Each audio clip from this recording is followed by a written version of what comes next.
I'll have to think about that one for a while. He doesn't do sports, it's okay. Play golf. Yes, full contact golf. Rather than protecting an area, which is common of zone blocking, you're trying to protect the actual threat, which is man to man. Watch basketball. Okay, so can I show something just to add into this? yeah. Something which I've shown you just once or twice. Part of what this is doing is helping you get lateral motion at the right time to get an angle for a shot. So if you watch this, like the thing I just showed you there, or did all you see that? There's probably a group of things to it. Okay, so I have a technique that comes around here. He's going to block that, right? Well, that technique could also be this. So he's coming around the block, and as the sword goes around here, it's pulling me that way. My pull is pushing me the other way. So right about here, I can actually step and get a different angle or a different level. As the sword gets around to the other side here, it's pulling me that way. This foot's pushing the other way, so I can actually come around over here. That helps. So it gives me that little rocket assistant. I use that one all the time. So with the same technique, you can actually get 3 different angles right at the end. This is really a lot. This is quite far into the wall, isn't it? So you're expecting. Okay, so Especially if the shield has come across to block that offside. You've then opened up that window on the left side of his head. So there's a thing I do with a couple of my students that I see periodically in areas where neither one of us have our weapons, our swords and shields. And so we'll actually do, Brian, put your swords down. So we'll actually do this same exercise. A couple of you, who's having the shoulder? So I had her drop her shield, a couple people drop their sword, shield. You don't have that. It's the same exercise, right? It's a reciprocal dance motion. So if we're fighting, I can come here, and we can just keep moving. And we've done lots of motions this way, and you can still do it. You don't have to have the stuff. Remember, it's not a. As a matter of fact, for those of you who are having trouble, I kept saying, "Hey, you're still fighting." Yeah. You know, it's actually sometimes better to do that. So the cool thing is you guys can, if you like work in the same city and you want to get together for 5 minutes in a park at lunch, just walk out there, man. You can do it in the restaurant. Yeah. But I have a couple students that After I have a conference on the meeting. Yeah. God, I'm gonna kill that guy. Here, all right. So, We're gonna. There are a couple other games. After we're done fighting, we can. There's some other kind of good exercises like sticky hands and stuff we can do. It's good to learn how to do. And there's a version of the dodging exercise which doesn't include a stick at all. Right? It's actually an energy push exercise. Help get your body trained to understand how your opponent's movement is affecting what they can do. Okay, so one of the things that I do too, how many people see a shot or some kind of technique or something you learn and you're like, oh, that's really cool, show me how you do that, right? The guy shows you how to do that. And then you guys, how many people have spent months or years trying to incorporate a technique and it just never seems to work for you? Anybody? Okay. So one of the things that I like to do, I mean, for some people a technique just resonates and they get shown it and they're like, they can do it right then. A lot of times what I'll tell people is, unless you get that immediate like, oh yeah, that totally makes sense, I can totally do that, you know.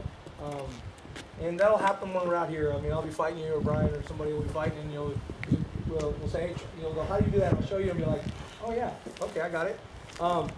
But unless you get that response, a lot of times it's better to actually just not try to incorporate. Just catalog. Just take it in, listen, try to go through and learn it, and then just let it go into the subconscious. And eventually, it may actually come out.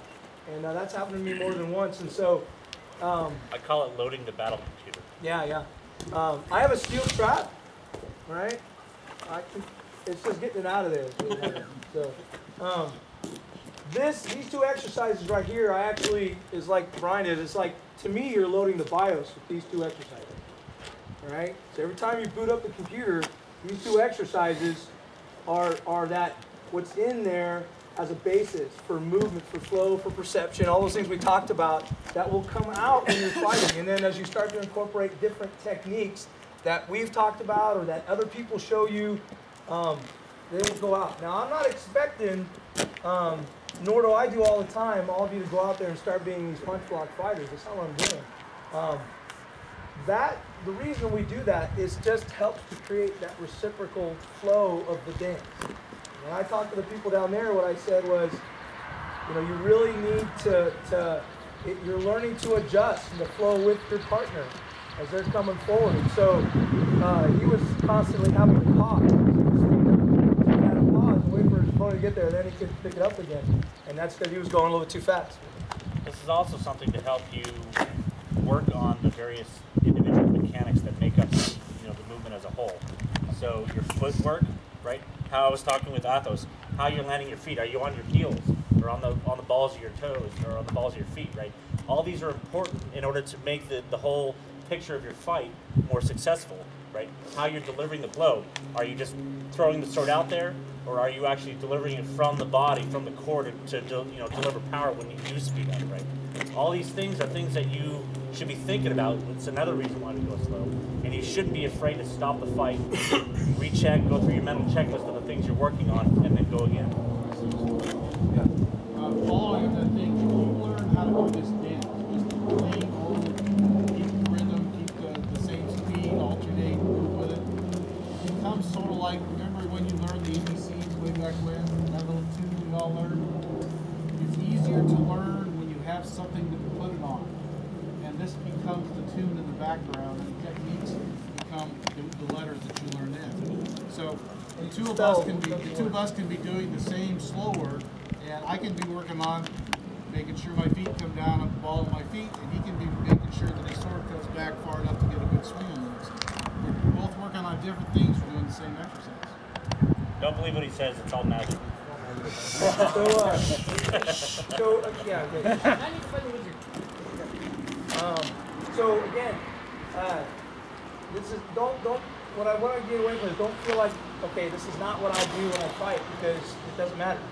Because I don't do that when I fight either. You'll see that in a little bit. I don't do this thing where my sword's going like, I don't do that. Okay, so I really, and I don't expect you to. But that reciprocal motion, right? The ability to change speed in the middle of a fight, the ability to change what you're doing, the movement that you do, the flow, and knowing where your opponent's going. These two exercises we showed you will allow you to be able to feel that, to do that. So what I tell my students is it may take you a while, but you want to get to a point where you are just aware of your surroundings. And that awareness includes where your sword is, where your shield is, or where both your swords are, in relation to where your opponent's sword or opponent's shield are, or both their swords, all right? All at the same time. You just simply have to to get to the advanced levels, to really progress beyond. Remember I talked about anybody can get to that entry level, night level with hard work. Anybody. I don't care who you are. If you work hard enough, and you can get there. But to progress, and to me, a white belt or a black belt in any martial art, that's the beginning. That's where you have achieved the level at which you can then gain mastery in any of those areas. Okay, so the difference between putting in the time and then putting in the time wisely. Yeah. So like I said, you can put in the time and get there, but if you really want to go on beyond that, you've got to get to these other levels. And these two exercises together, just 10 minutes a day with one other person, will catapult you into that level of awareness. Because you will then you will just start to get remember when I talk to the people down there is you want to learn to dance with your partner, and so the fighting becomes the same thing. Does that kind of make sense to everybody? That if there was somebody sitting there going, I just don't get it, because I've been there before. I'll give you a real world experience. More than once, I've been in a high level competition, crown, or a competitive tournament of some sort, where I was out of position, and I managed to miss being hit anyways. And that was the lizard brain, the battle computer, loading this exercise that I've done countless times. Came in and said, your head needs to not be where it's at right now. And sure enough, the sword goes right overhead. Yeah. Right? That's the sort of thing that this will benefit you, how it'll benefit you when you least expect it, right? You're training muscle memory, you're training memory, right? Understanding of the fight, understanding of your position, understanding of your opponent's position, all comes from doing these sorts of drills. Yeah, I would tell you that. Remember I said that, you know, the dodging exercise, you're not really going to do in a fight. But of the one thing that I've learned that's come out time and time again, like Brian just said, is that dodge. And I actually made a really good friend over the years who in 2 successive fights, he was standing about right here with a sword right there, and he knew he had me, and I thought I was dead too. My body just moved. And he lost his sword, and he'd never done that before, and he was really amazed. And he said, "How'd you do that?" And I said, "Well, I don't know. I just know that we train dodging as an exercise." And he's like, "Really?" So then we went and fought again, and the second fight, he got me in the same set. I didn't catch it. He was even closer, and I dodged again. And I to this day, I don't know how it. I mean, it just happened. It's like you said, it's that lizard brain that my body just, the energy pushed me out of the way. And that's the only way I can explain it. And he lost his sword again. And then we spent the next several hours doing the drill. With all him and all his squires, all of you were out there. We spent hours. And this best friend squire eventually became my knighting. And he's taking it like me. It's the one thing that I latch on to. So I chose that to start off with today, and then this. Again, catalog that. I know Brian comes up here a lot. Dad lives up here. There are other guys out there. If you ever see Sagan, I know he comes to Sport of Kings a lot. He's really good at training this. So seek him out if you ever get the opportunity. There's Dad can tell you other people around that know it. And I would encourage you at events that you go to and you see people from our school that teach this to go up and do it with them so they can critique you, because you'll have a tendency to maybe go off track a little bit. So in these coming weeks and months, catch my dad when you see him at an event and just say, "Hey, can we do this so I can show you what I'm doing and see where I'm at," and he can critique you, and then eventually he'll tell you, or if you say, "Come down now, Steele," or all you gotta do is let me know. That's what it's Facebook. I'll put a special practice together for you if you come down that way. In the West. So you can catch stuff. I don't know, for those who are going, we're actually trying to put together a big contingent to go to Battlemore this year.